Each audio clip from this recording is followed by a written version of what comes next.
Waalaikumsalam warahmatullahi wabarakatuh. Innal hamdalillah nahmadu wa nasta'inu wa nastaghfiruh wa na'udzu billahi min syururi anfusina wa min sayyiati a'malina. May yahdihillahu fala mudhillalah wa may yudlil fala hadiyalah. Asyhadu an la ilaha illallah wahdahu la syarikalah wa asyhadu anna Muhammad abduhu wa rasuluhu la nabiyya ba'da. Allahumma shalli ala Muhammad. Alhamdulillah teman-teman sekalian, kita panjatkan puji syukur kepada Allah. Salawat serta salam yang kita sampaikan kepada kita Muhammad Sallallahu Alaihi Wasallam. Berikutnya dalam pertemuan kali ini kita akan berdiskusi tentang psikologi anak dan remaja berkaitan dengan perkembangannya.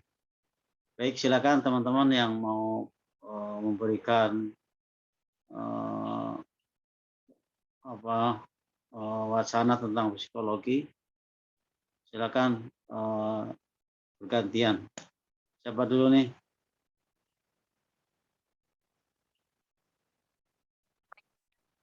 Silakan.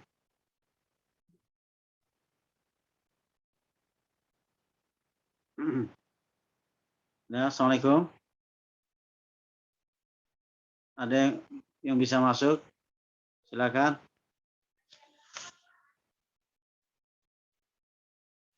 Kedengeran nggak nih? Ya, saat kedengaran. Silakan teman-teman yang mau komentar tentang psikologi anak dan remaja ya, terkait dengan perkembangannya.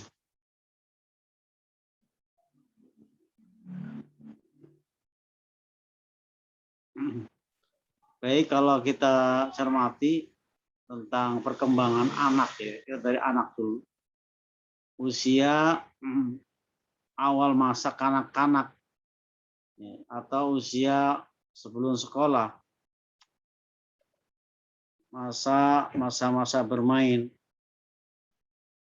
Kira-kira menurut kita semua, usia berapa yang sulit sebagai orang tua untuk mengendalikan masa kanak-kanak itu secara umum? Yang kita temui usia 2-3 tahun atau 4 tahun itu masa-masa yang egois.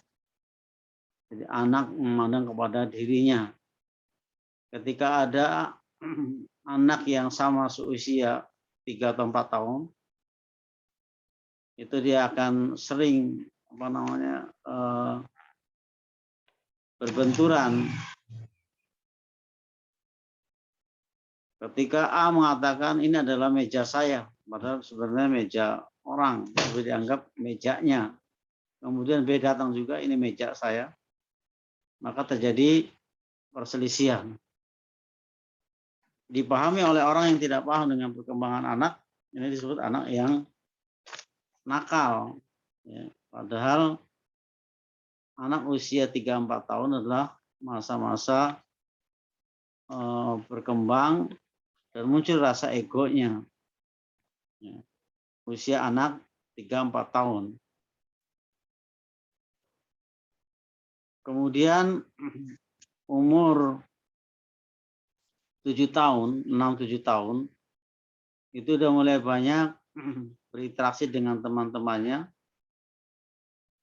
Maka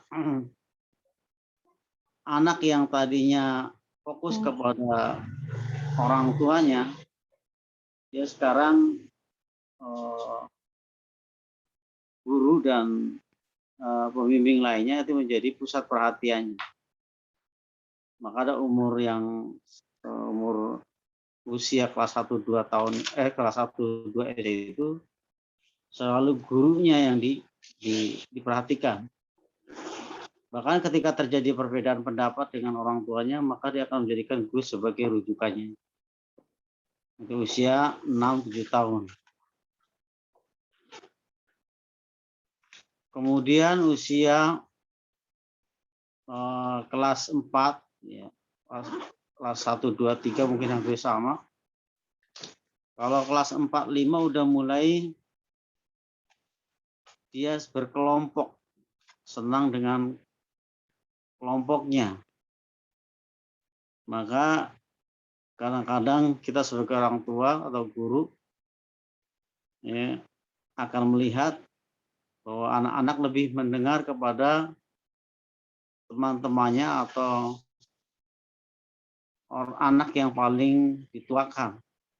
Ya, masa berinteraksi sosial, kemudian berkelompok. Ya. Bahkan kadang-kadang ketika orang tua mengajak makan, mengajak berekreasi dengan anggota keluarga, dia lebih senang dengan teman-temannya. Yang biasanya kalau umur 1, 2, 3, kelas 1, 2, 3 SD masih senang dengan lebih dominan kepada kedua orang tuanya. Itu perkembangan anak yang kita pahami. Silakan kalau ada yang menambahkan. Kita fokus kepada usia sebelum SMP ya, sebelum remaja. Kira-kira bisa kita temukan apa yang secara umum perkembangan yang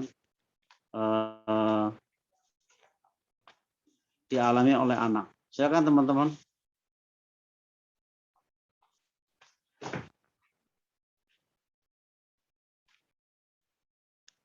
Ada yang mau komentar?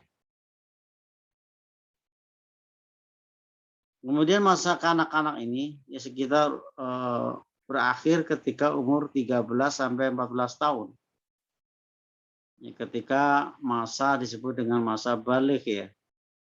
Masa balik ya, yang kadang-kadang masa seperti ini adalah masalah yang menyulitkan bagi para guru atau orang tuanya. Masa penyesuaian. Kemudian pertumbuhan fisik yang memang masih lambat untuk usia 13-14 tahun. Kemudian dia akan cepat ketika nanti udah umur 15 sampai berikutnya. Kemudian secara kasar keterampilan yang diinginkan ketika masa-masa ini adalah yang pertama keterampilan untuk menolong diri sendiri.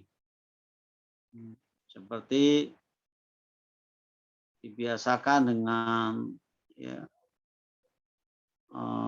membersihkan badannya, seperti mandi yang teratur, kemudian bisa mencuci bajunya, menyiapkan alat-alat sekolahnya. Jadi menolong dirinya itu penting, harus dibiasakan. Kerjasama antara guru dan orang tua sangat menunjang untuk perkembangan anak. Jadi keterampilan menolong diri sendiri harus dilatih, dibiasakan. Tentunya dengan reward dan punishment ya, dengan penghargaan, kemudian ada juga hukuman kalau memang dibutuhkan. Kemudian keterampilan menolong, ya, menolong teman-temannya, menolong orang yang sedang mengalami kesulitan. Ini harapannya tumbuh pada masa-masa anak-anak. Kemudian keterampilan bermain. Makanya anak kadang-kadang akan terlihat yang minat dalam kegiatan yang dia lakukan. Kemudian dia mampu menyesuaikan dirinya dengan pola-pola perilaku. Ya, kemudian berhadapan dengan tentunya dengan minat dan anggota kelompoknya. Ketika sudah umur 13-14 tahun, usia kelas 4, 5, 6, itu udah mulai berkelompok.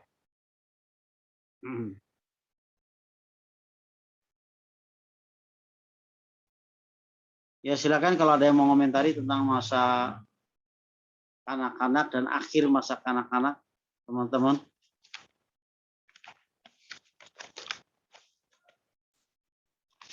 Ustaz Abdullah, absennya mana? Mau dipanggil. Absennya mana? Ustadz mau tanya, Nah, masuk usia remaja tuh mulai berapa tahun, Ustadz?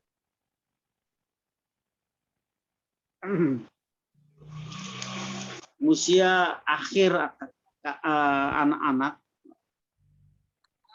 adalah usia 13-14 tahun.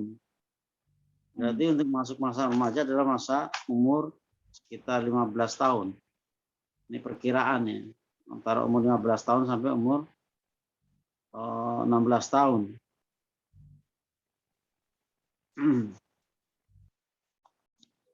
Bagi anak laki-laki biasanya agak lebih lambat. Ya. Tapi kalau anak perempuan kita temukan bahkan dari fikih Syafi'iyah umur 9 tahun sudah dianggap mumayyiz ya. Bahkan ada anak yang umur 9 tahun untuk anak perempuan itu bisa sudah haid ya. Maka dalam Islam banyak kita lihat seperti Imam Syafi'i itu menjadi mufti ya umur 15 tahun, luar biasa. Karena mereka sudah disiapkan oleh orang tuanya menjadi orang yang lebih cepat dewasa. Seperti Usama, umur 15 tahun sudah jadi panglima perang.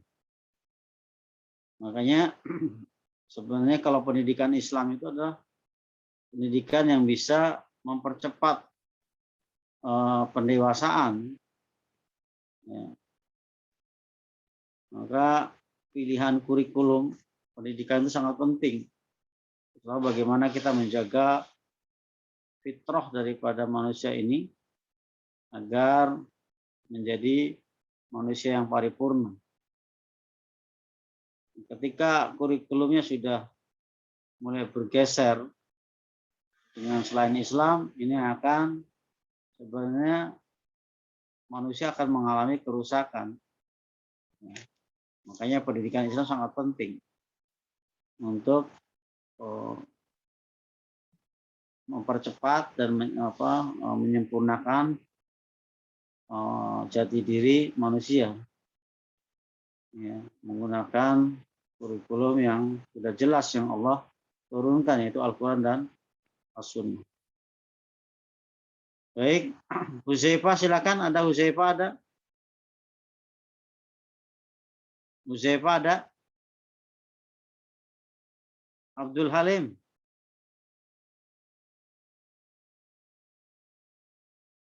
Putri ada Putri? Putri ada?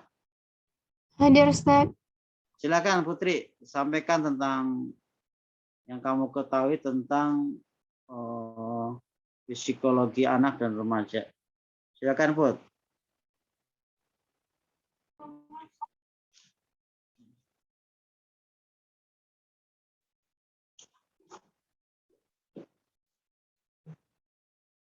Silakan Put.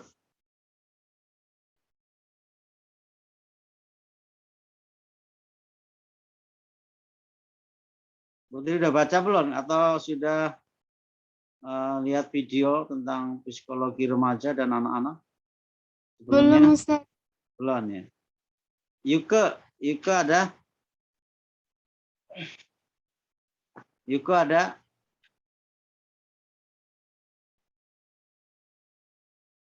Sofa Nadira? Sofa Nadira ada? Aisyah ya? Aisyah Dia Firdaus.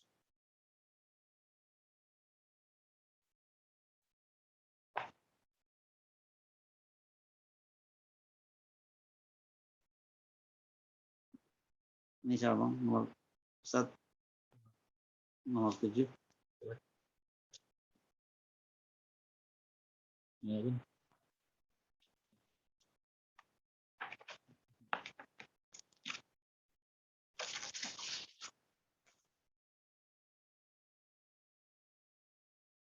atau ya, silakan atau ya.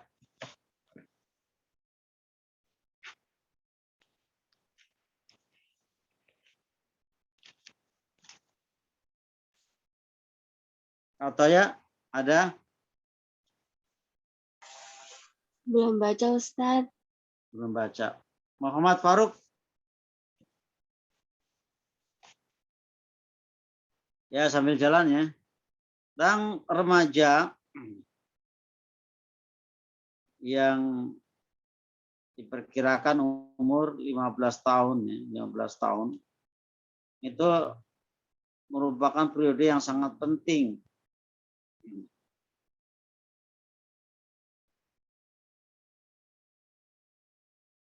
Ya, mulai sebenarnya kalau anak umur kelas 5, 6 itu sudah mulai balik sebagian, sudah menginjak usia remaja, pubertas.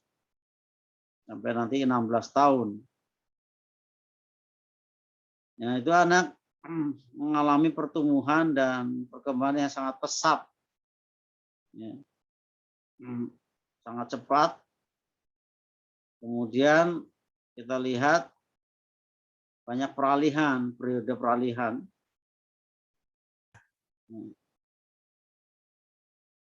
Banyak juga masa-masa perubahan.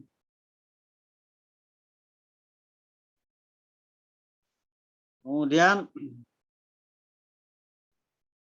ada beberapa perubahan yang sangat universal di seluruh dunia ya, yang kita amati perilaku anak remaja itu.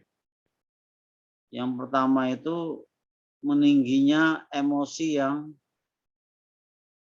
ya, diikuti oleh perubahan fisik. Emosinya sangat tinggi karena memang ada hormon yang sangat berkembang.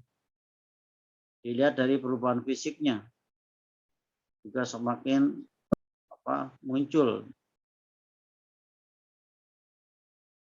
Kemudian perubahan minat. Ya. Maka anak-anak kadang-kadang banyak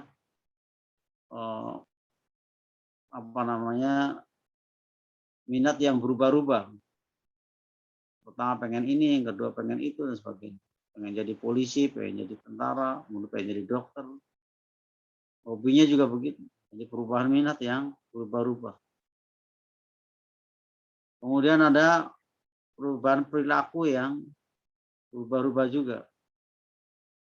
Terutama kalau sudah muncul rasa suka kepada lawan jenis. Kemudian masa ini juga masa yang ingin bebas. Ya, ini sebenarnya kalau nggak terkontrol akan muncul kenakalan remaja.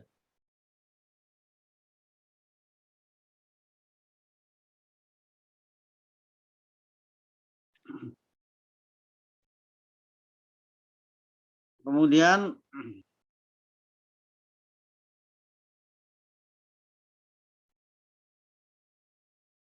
keadaan emosi yang tadi sangat-sangat tinggi, maka ada istilah periode badai dan tekanan, ya, karena tegangnya emosi yang meninggi akibat dari perubahan fisik daripada remaja. Maka perlu dicari keterangan lain. Ya, makanya ketika salah gaul atau ada problema di rumahnya atau persaingan dengan teman-temannya, kita sebagai pendidik harus banyak cari tahu. Atau bisa jadi banyak remaja yang mencoba-coba ya, merokok, kemudian sampai terkena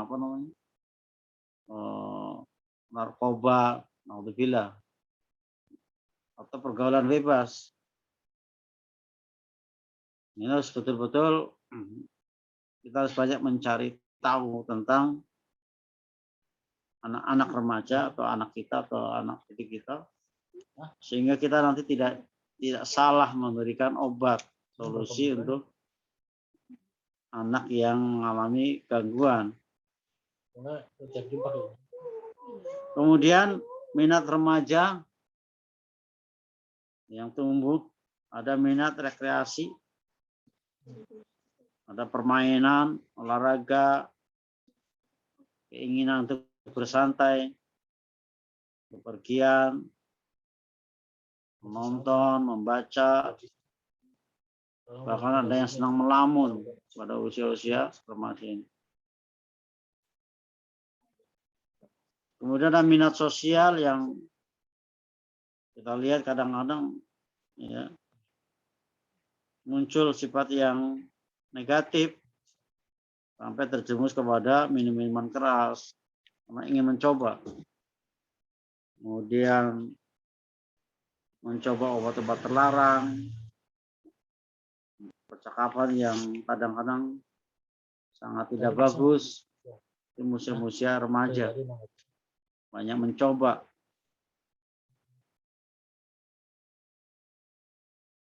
Kemudian mencari pasangan, makanya anak senang dengan lawan jenis, makanya harus betul-betul diawasi.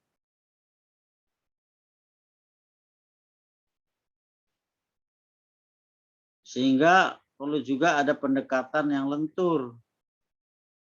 Dengan cara apa? Dengan komunikasi antara guru dengan remaja atau anak yang menginjak remaja.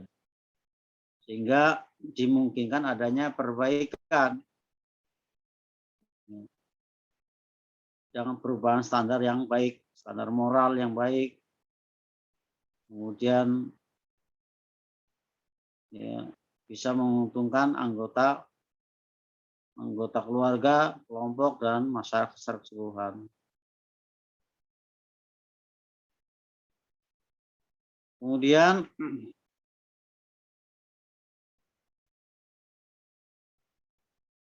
kemampuan untuk menyesuaikan diri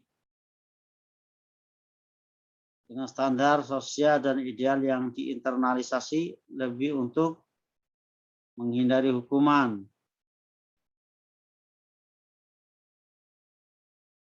Dengan dibiasakan untuk dimunculkan rasa hormat kepada orang lain. Ya. Ini banyak anak-anak remaja sekarang itu kurang bagus ya menghargai kepada yang tua. Maka di sini perlu bimbingan yang intensif. Itu tentang remaja ya, dan perkembangannya. Maka ilmu psikologi remaja atau psikologi perkembangan anak dan remaja itu sangat penting bagi guru dan pendidik.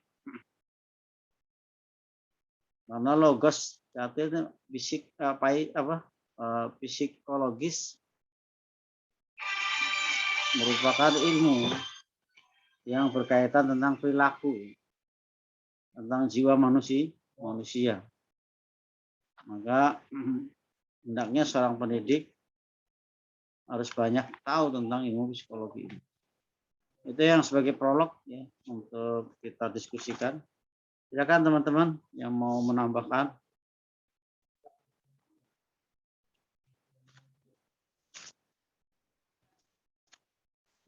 Silakan.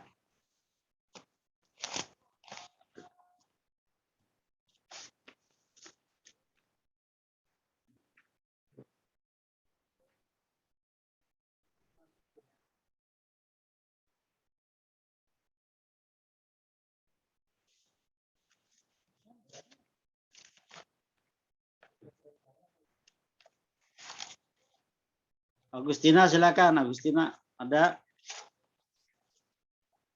Nggak ada Pak Ustadz, paling pertanyaan aja Pak Ustadz.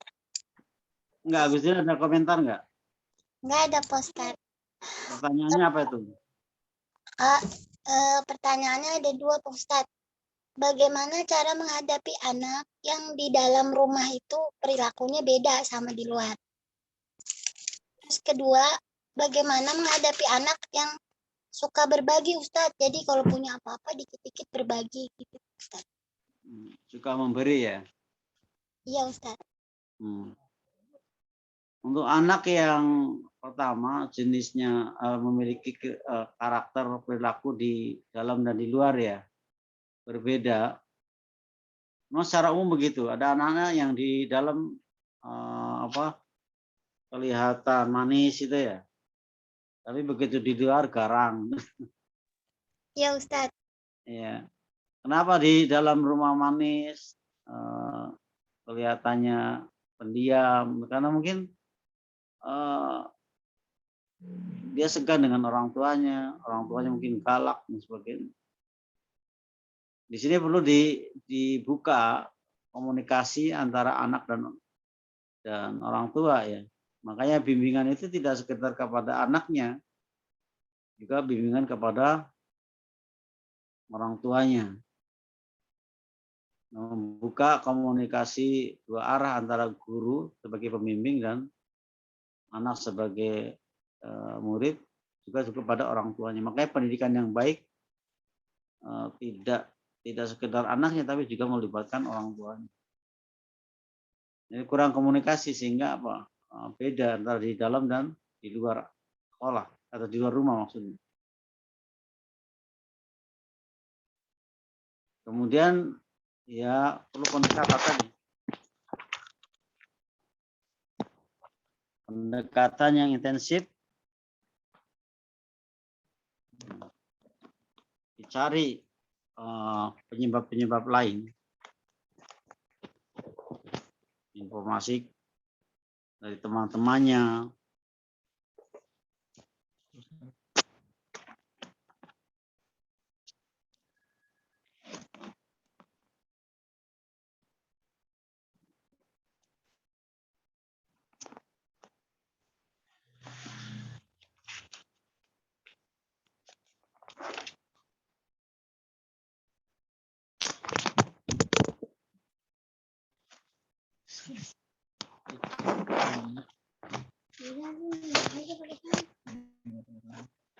Begini.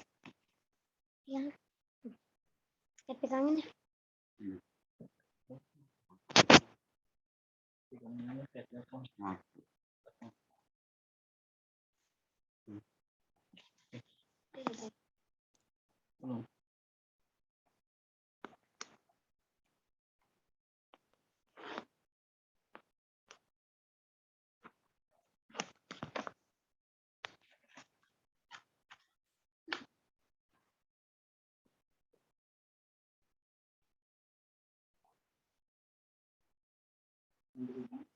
Maaf ada gangguan tadi ya. Kemudian Ukti Mila silakan. Ada? Mila? Iya, Ustaz. Kalau Silakan. misalnya, kalau nanya nggak apa-apa ya, Ustaz ya? Ya boleh nggak apa-apa. Ya. Kalau misalnya anaknya ini, kan teman-temannya main gitu, tapi dia tuh nggak mau main, Ustaz, jadi maunya sendiri terus. Kalau kemana-mana tuh nggak mau bareng sama anak-anak lainnya, jadi suka diam, suka sendiri gitu, itu gimana, Ustaz? Ya. Biasanya anak seperti ini kurang percaya diri ya. Kurang percaya diri, minder ya. Minder. Itu penyebabnya biasa mungkin dikatain temannya. Sehingga dia nggak nyaman kalau dekat teman-temannya. Biasanya minder. Ya, solusinya diberi masukan agar dia percaya diri. Diangkat kelebihannya ya. Misalnya dia anak yang telaten. Kamu sebenarnya punya potensi yang cukup bagus ini. Kamu itu orangnya telaten. Sehingga ketika percaya dirinya tumbuh nanti dia akan merasa juga dibutuhkan oleh yang lain. Kasih stimulus supaya dia merasa dibutuhkan oleh teman-temannya. Stimulus baik dari temannya, mungkin dari cari aja teman yang paling berpengaruh siapa, kita minta bantuan dia agar dia tumbuh percaya dirinya. Mungkin itu yang bisa jadi dicari ininya. Biasanya penyebabnya itu, dia nggak percaya diri, sehingga dia menghindar untuk berinteraksi dengan yang lain. Nggak percaya diri itu bahaya sebenarnya. Nah, maka diberikan bimbingan yang sifatnya memberikan informasi, dibantu. tentang orang-orang sukses, orang-orang yang bisa berhasil. Kita banyak memberikan masukan kepada anak-anak seperti ini. Yang lain? Khairunisa ada? Ya, ada Ustadz hadir. Monggo silakan Khairunisa ngasih komentarnya. Mengenai yang tadi Uti Mila tanyakan ya Ustadz, Iya, karena itu kan silakan. pengalaman mengajarnya itu kan di dunia TK ya Ustadz. Nah, menurut Ana itu kalau misalkan dari usia dini itu lebih mudah Ustadz, seperti mengarahkan misalkan anaknya itu pemalu atau anaknya nggak berani bergaul, itu buat Ana tuh lebih mudah gitu Ustadz. Caranya itu cuma dengan dengan kita ya tadi seperti yang Ustadz jelaskan, kita muji-puji dia, kita nyebut kelebihan si anak itu. Terus kalau Ana itu caranya, misalkan si anak ini pemalu, terus Ana ajak teman yang lain untuk bermain sama anak itu. Terus Ana juga ikut nimbrung bermain sama mereka, sehingga di antara mereka itu kayak pergaulannya udah masuk gitu Ustadz. Baru mungkin bisa anak pelan-pelan tinggalkan, sehingga si anak pemalu itu bisa mendapatkan teman, bisa mulai berani ngomong, berani bergaul. Kira-kira seperti itu sih Ustadz. Jadi kalau anak TK itu pengalaman anak gampang banget Ustadz, malah kayak kita puji-puji dia, sebenarnya mungkin agak berlebihan ya Ustadz. Tapi itu ngaruh banget gitu Ustadz. Kayak kamu tuh sebenarnya pinter. Itu ngasih stimulus dengan pujian, dengan hadiah. Iya, Namanya dirangsang. itu berpengaruh juga ke anak yang ke anak yang bandel Ustadz, yang sama sekali nggak mau nurut sama kita. Itu misalkan kita, kamu tuh pinter, kamu tuh hafalannya banyak, jadi kamu tuh coba duduk yang tertib ya, nanti kamu ya kira-kira gitu deh Ustadz.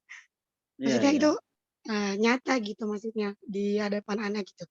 Kita puji-puji, kita tinggikan si anak itu sehingga anak itu jadi berani tampil, jadi berani bergaul sama teman-temannya.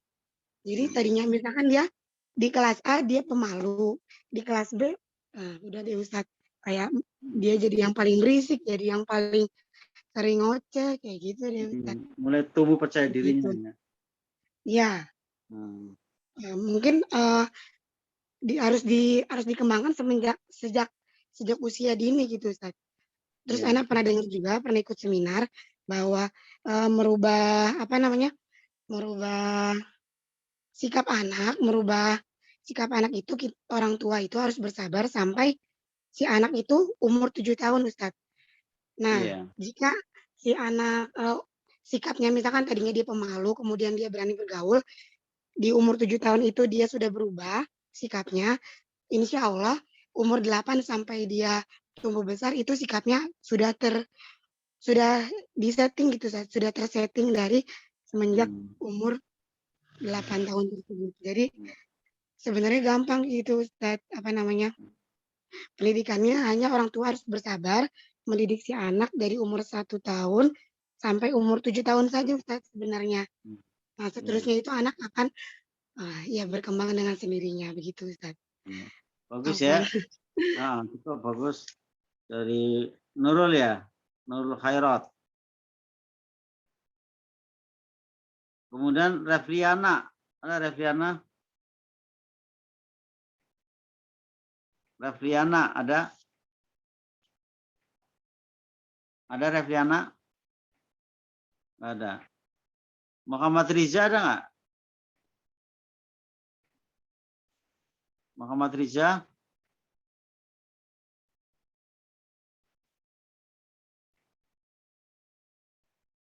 Muhammad Fadli?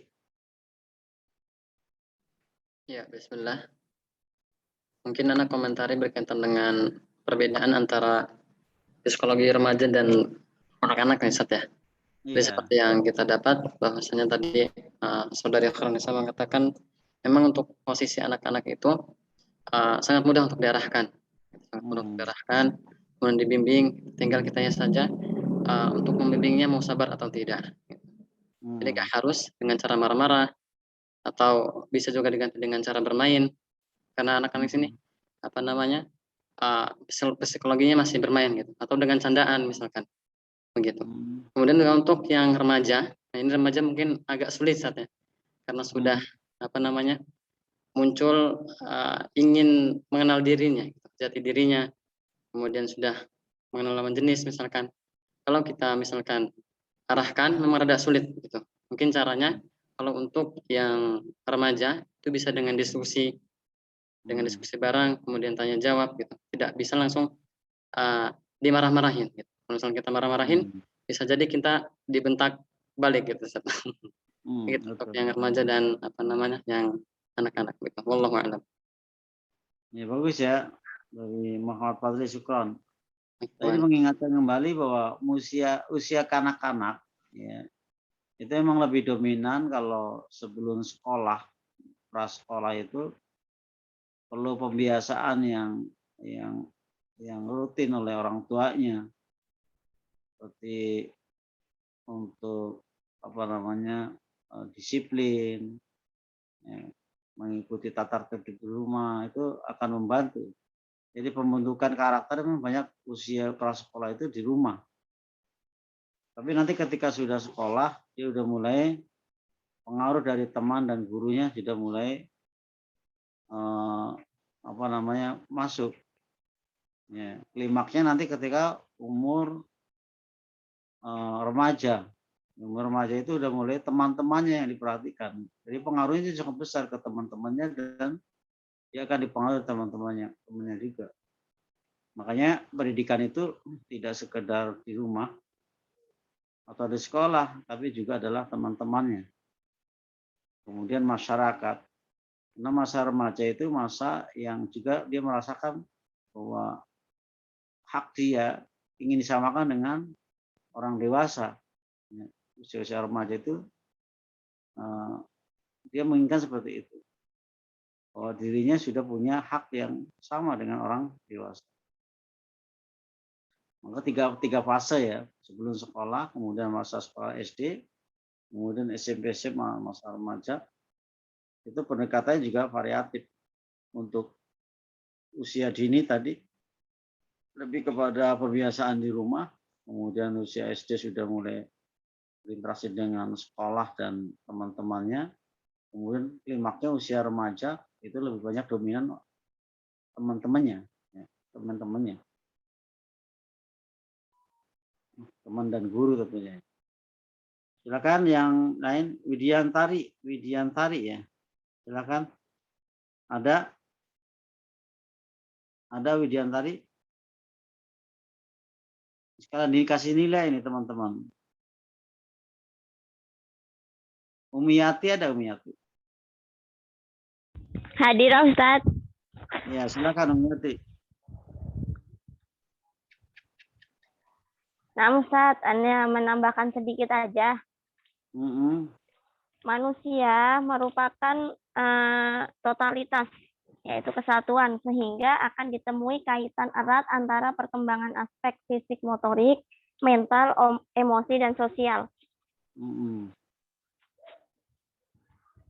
Nah, perhatian yang berlebihan atas satu segi misalkan ya, itu bisa mempengaruhi segi yang lain.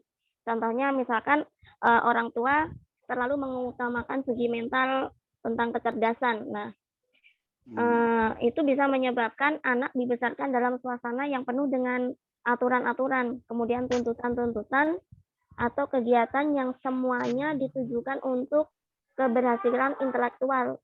Tapi di satu sisi tidak memperhatikan kondisi fisiknya, bagaimana kehidupan emosi dan sosialnya, seperti itu.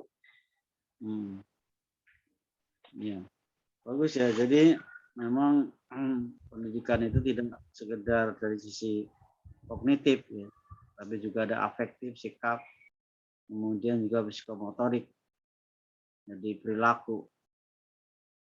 Makanya pembiasaan itu dan stimulusnya terus tiga-tiganya seimbang. Ada anak yang pintar dari segi kognitif, kalau dia malas dari sisi lain, misalnya malas kerja, malas bantu orang tuanya, itu juga nggak bagus. Jadi kognitif juga diiringi dengan psikomotorik, sikapnya, perilakunya, kemudian afektif sikap, emosinya dan sebagainya. Bagus ya, ada 3 poin yang perlu diimbangi antara afektif, kognitif, dan psikomotor. Itu kira-kira ya, si Umiyati ya. Kemudian Fahmi Mubarak ada.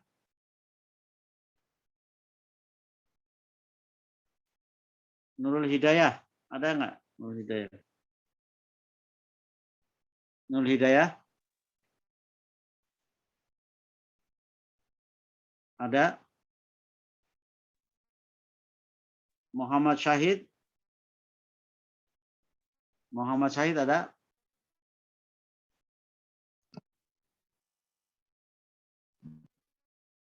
Rahmalia? Rahmalia?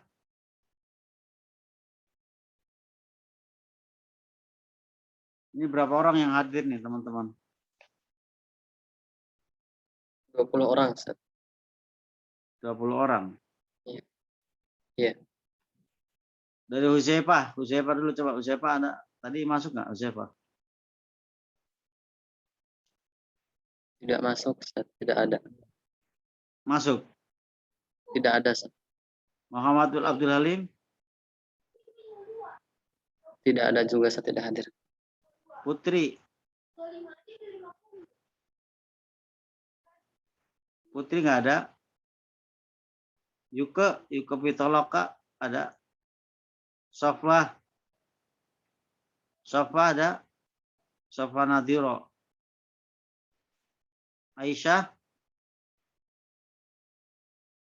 Atau ya biasanya aktif nih, atau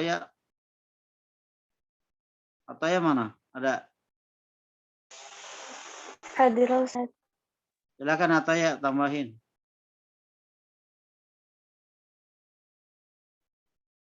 Tentang psikologi anak dan remaja. Silakan atau ya. Ada tambahan? Atau ya ada? Biasanya kalau Ana bermasalah dengan anak yang bisa dibilang bandel karena mungkin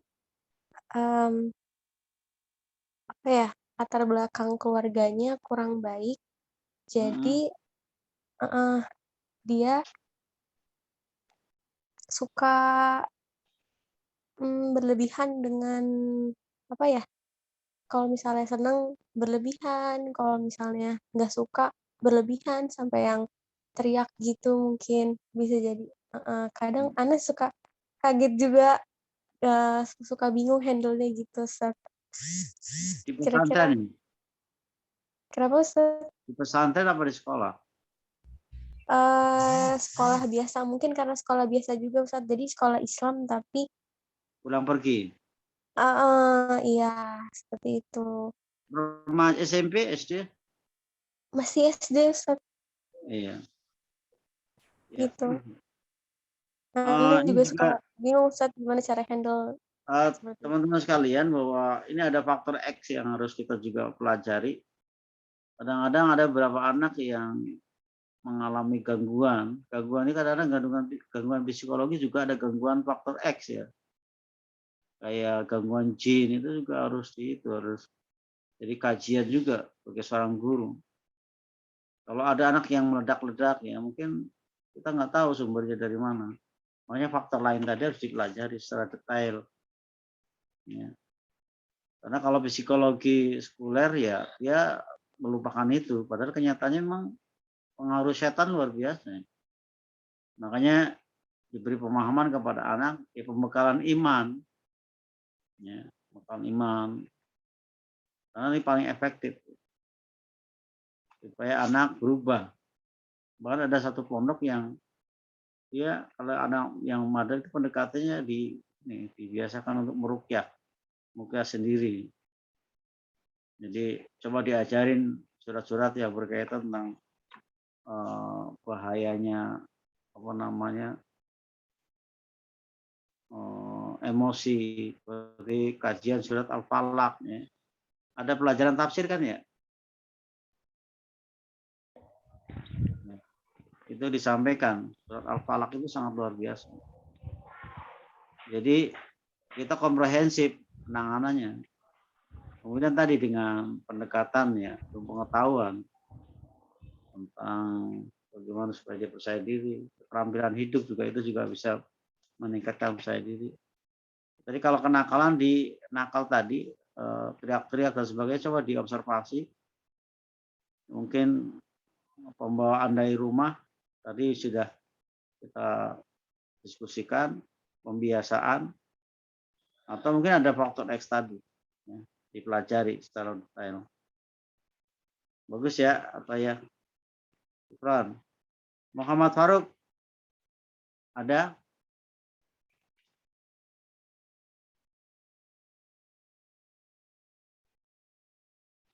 Ainur Rafiq ada nggak? Tidak ada, Ustaz. Silakan Ainur Rafiq tambahin. Tidak ada, Ustaz. Taufik tidak hadir. Nggak datang. Ya, betul. Aisyah Amini nggak ada ya. Aisyah Amini ada nggak? Muarif.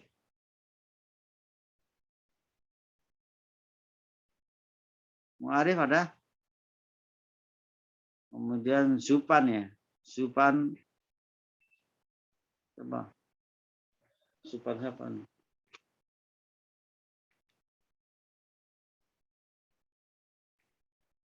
Supar Harahap. Ada?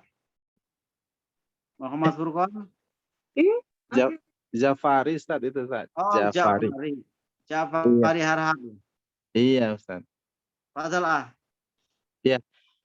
Mungkin Anda mau sharing Ustaz bahwa anak-anak itu adalah kalau kita ibaratkan mesin fotokopi, dia akan melihat dan melakukan apa yang berada di sekelilingnya. Kemudian ada pepatah mengatakan bahwa buah itu tidak jatuh jauh dari pohonnya. Nah, artinya anak-anak ini memang yang paling pertama sekali harus kita perhatikan adalah bagaimana asupan dan minumannya, Ustaz. Sebelum kita masuk kepada hal duniawi. Nah, terkait tadi yang memang Antum sampaikan bahwa banyak memang anak-anak yang autis, yang terlalu overacting, nah kemudian teriak-teriak nggak jelas, itu memang banyak yang Anda temui bahwa anak tersebut diganggu oleh syaitan. Nah, karena memang kan sabda Nabi itu Ustaz, inna syaitan yajri min ibni Adam majrad dam, bahwa syaitan itu mengalir di aliran darah anak Adam. Nah, dia bisa mempengaruhi sensor motorik anak sehingga tidak mau belajar, tidak mau sholat, tidak mau baca Quran, dan hal-hal lain yang memang itu berpengaruh positif pada akal atau pola pikir si anak tersebut. Nah, itu pertama, asupannya itu sih Ustaz kalau menurut anak. Nah, jadi insya Allah jika itu semua diperhatikan, maka anak itu akan menjadi baik ke depan, dan bagaimana dia besar tentu dimulai dari awal ketika dia kecil itu dididiknya seperti apa, maka akan terbawa ke sebagaimana nanti dia besar. Nah, karakter itu insya Allah bisa dirubah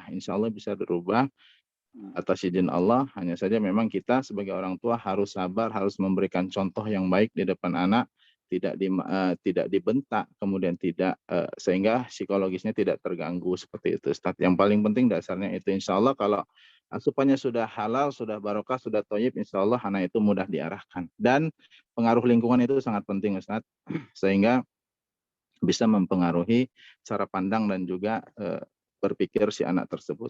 Mungkin itu Ustaz. Suka nih tambahannya bagus ya. Jadi dari asupan makanan itu, makanan yang halal itu akan membentuk karakter manusia. Kita dapati memang bagaimana para ulama mereka mendidik anak-anaknya dengan mengawali dari makanan mereka. Bahkan Abu Bakar ya. Bahkan Rasulullah sendiri ketika ditemui ya, cucunya ya, makan sesuatu yang subhat, kemudian sampai dikeluarkan, yang hati-hatinya beliau.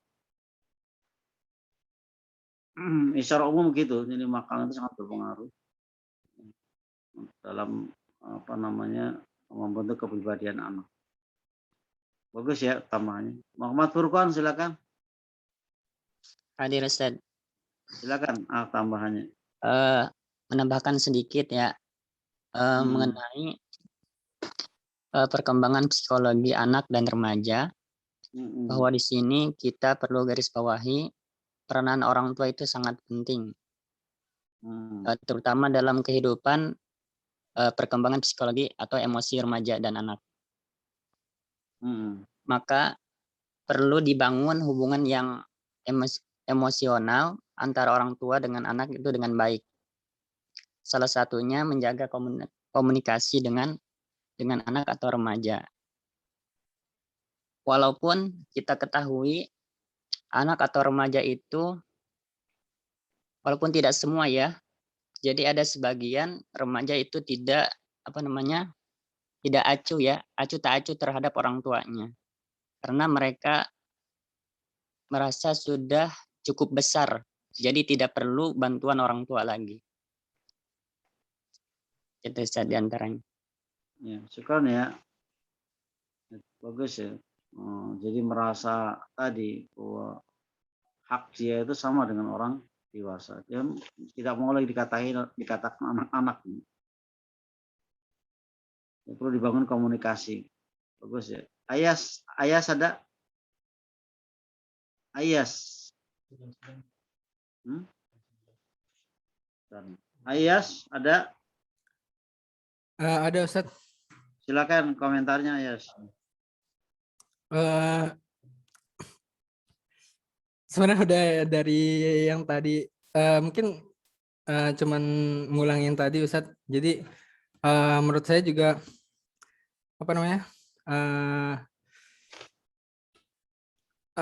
anak-anak perlu dibangun juga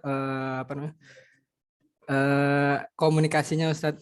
Jadi kan beberapa orang tua sering juga mungkin karena sibuk kerja akhirnya tidak menyempatkan komunikasi dengan anak, mungkin Ustaz, seperti itu. Bagus ya. Jadi membangun komunikasi antara anak dan orang tua dengan cara apa? Guru memberikan rekomendasi atau memberi masukan kepada orang tua. Benar sekali Ustaz. Kemudian itu dipantau oleh kita, oleh guru. Makanya pertemuan rutin itu penting. Ya, kalau kita jadi wali kelas, misalnya sebulan sekali ngumpul, kita sharing dengan wali murid. Sehingga ketika ada masalah akan cepat ada solusinya. Kemudian kita sebagai guru juga tidak boleh gengsi ya. Jadi masukan dari orang tua itu penting. Anggap aja orang tua itu sebagai dosen kita, bagi guru kita. Jadi jangan merasa kita gengsi. Ya. Karena pengayaan nanti dapat dari orang tua juga. Kemudian orang tua yang lain akan saling menambahkan. Jadi memudahkan kita untuk memberikan solusi. Itu aja teman-teman apa yang telah didiskusikan.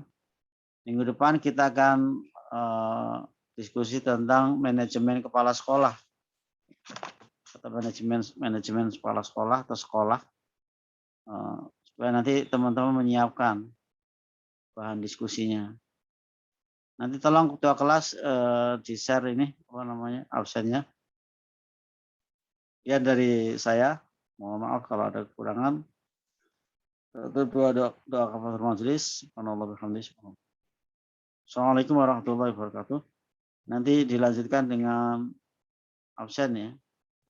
Absen dari ketua kelas ya. Tolong. Assalamualaikum warahmatullahi wabarakatuh. Waalaikumsalam.